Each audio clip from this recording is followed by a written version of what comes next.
পাকিস্তানের রাওয়ালপিন্ডি থেকে ভারতের চেন্নাই ১৯ দিনের ব্যবধানে মুদ্রার এপিটোপিট দেখল বাংলাদেশ। চেন্নাই টেস্টে ভারতের কাছে ২৮০ রানের লজ্জার হার টাইগারদের।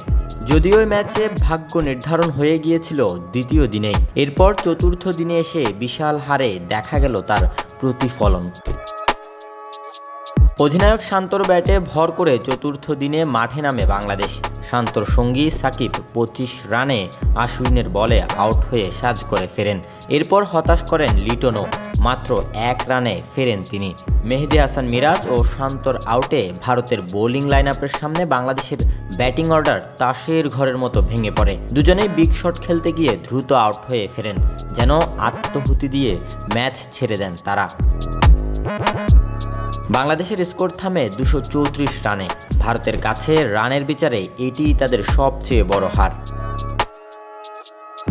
আশ্বিনের স্পিনের জাদুতে দ্বিতীয় ইনিংসে বাংলাদেশের ৬ উইকেট পড়েছে।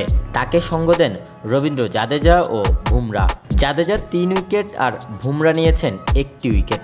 এর আগে তৃতীয় দিনে মাত্র ১৪৯ রানে বাংলাদেশের ইনিংস শেষ হওয়ায় পরাজয়ের মূল কারণ। ভারতের টার্গেট ৫১৫ রান তাড়া করতে জয় ছিল অসাধ্য সাধন করার মতো। সেই ইতিহাস গড়া তো দূরে থাক, লড়াইও করতে পারেনি নাজমুল হাসান শান্তর দল। ডেস্ক রিপোর্ট, নিউজ নয় স্পোর্টস।